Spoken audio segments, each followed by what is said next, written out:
Vamos agora a uma experiência bastante simples, na realidade, para ilustrar, né, a utilização de um fenômeno que chamamos atenção antes para ele. Qual é esse fenômeno?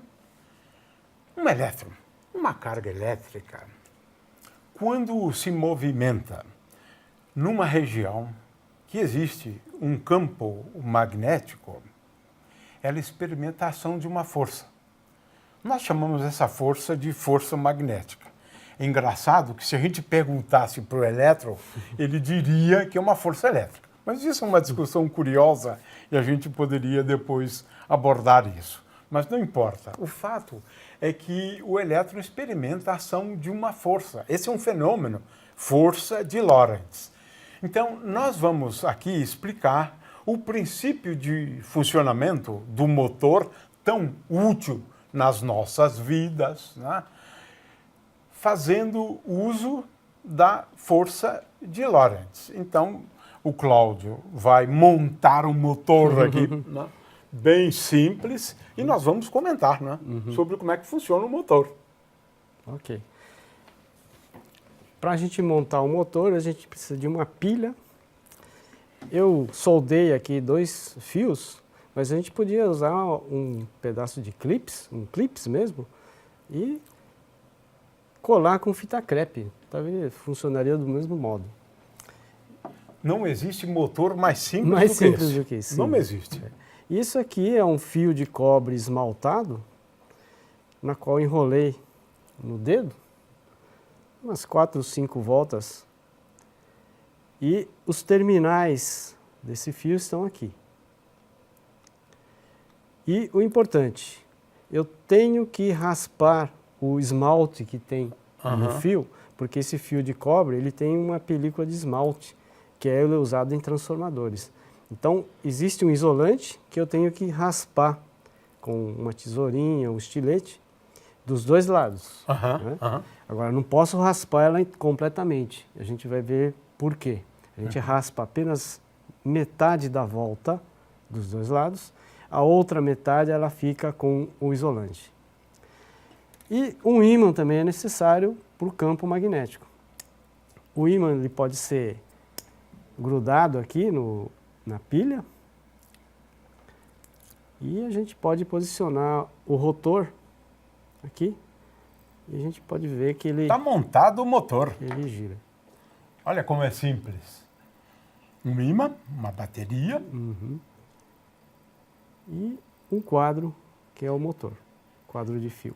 Agora, Cláudio, vamos tirar o ímã, para as pessoas perceberem o papel fundamental do ímã. Acabou. Acabou. Olha aí. Pronto. Posso até inverter o ímã. E o sentido de rotação se inverte também.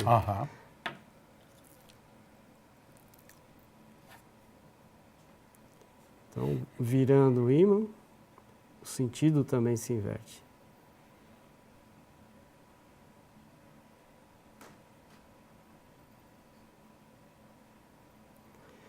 Bom, aqui... Um motorzinho muito simples, mas fácil de ser construído. Né? Agora, vamos tentar entender aqui, né, Cláudio, como é que essas coisas aqui funcionam, né? Então, a gente vai pegar esse quadro grande. Explica aí, Cláudio, explica aí. Bom, então, esse quadro gigante é só para ilustrar, né? Isso aqui ele não tá funcionando, né? É só para ilustrar. Então, isso aqui seria equivalente a isso. A corrente elétrica vai passar, vai circular através aqui dessa pequena bobina, com essas espiras, e vai sair por aqui. Bom, quando a espira está nessa posição, né, e eu tenho um campo magnético, por exemplo, nessa posição, essas faces são os polos do ímã. Vamos supor que essa face é o polo norte, ou seja, o campo magnético está para cima. Aqui a corrente está num sentido, aqui a corrente está no outro sentido. Porém, ambos estão percebendo o mesmo campo magnético. Então, a corrente elétrica que enxerga esse campo magnético, por causa do sentido dessa corrente, ele vai experimentar uma força, vamos supor, para cá. Como esse outro lado, a corrente está no sentido contrário, ele vai sofrer uma força para o outro lado. Ou seja, nós vamos estabelecer um binário de forças. Uma força para cá, nessa parte de baixo, e uma força para lá, naquela outra parte. Ou seja, ele vai ser colocado em rotação. Ok. Então, na realidade, veja, o que aconteceu aqui, né, é que se aqui nós temos V, né, porque, na verdade, o efeito aqui é a força de Lorentz, né, e essa força é V vetor B. Então, quando a corrente está... Na verdade, os elétrons estão nesse sentido, né? Historicamente tem essa questão, né? A corrente é indicada num sentido, mas os elétrons, na verdade, se movem no sentido oposto. Mas o fato é que se eu tenho os elétrons com uma velocidade v nessa parte aqui, na parte de cima é menos v. Então, inverte o sentido da força. Então, aqui eu tenho uma força F e aqui uma força menos F. Ou ao contrário, menos F e F. Ora, se eu tenho uma força F aqui, uma força menos F aqui, tenho aqui um binário. E isso, então, gira. Gira porque os elétrons nessa parte, né, os elétrons nessa parte experimentam a ação de uma força e os elétrons na parte de cima experimentam uma força no sentido oposto a isso aqui. Duas forças em sentidos opostos formam um binário. E o papel do binário num sistema é sempre colocar o objeto em rotação. Quero lembrar aqui esse aspecto né, da mecânica. Né? Ou seja, se eu tenho um binário, ele não desloca o objeto como um todo, mas coloca o objeto em rotação. É exatamente isso o que acontece aqui. Agora, o motor funciona por conta disso. Né? E, na verdade, claro que tem o aspecto de como ele é constituído. Ele tem que ter elétrons passando de um lado num sentido e no outro do outro, senão não vai gerar o binário. Né? Então, explicar o funcionamento né, de um motor é bastante simples e é só em termos de forças que cargas elétricas ficam sujeitas quando elas estão na presença de um campo magnético. Como eu disse antes, o elétron diria que é um campo elétrico, né, que ele está experimentando. E esse campo elétrico, de acordo com a teoria da relatividade, é V vetor B. Né?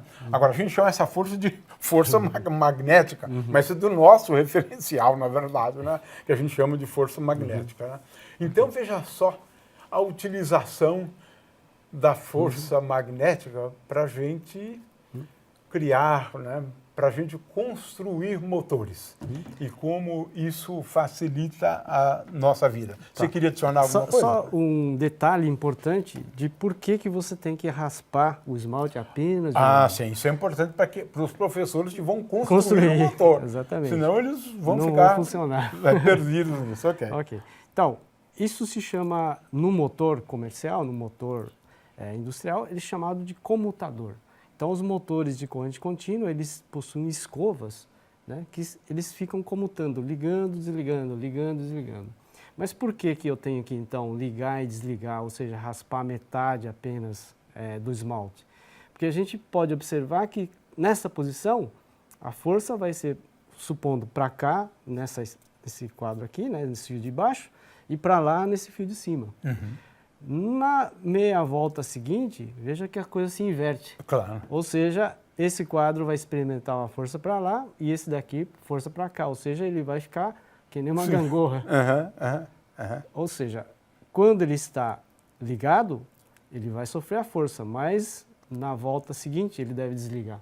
Então, por inércia, ele deve continuar o seu movimento e, de novo, fazer a força no mesmo sentido. Senão ele para ou fica fazendo uma gangorra. Fica oscilando, né? Então é um detalhe importante na hora de construir um motor. Muito bom, muito bom.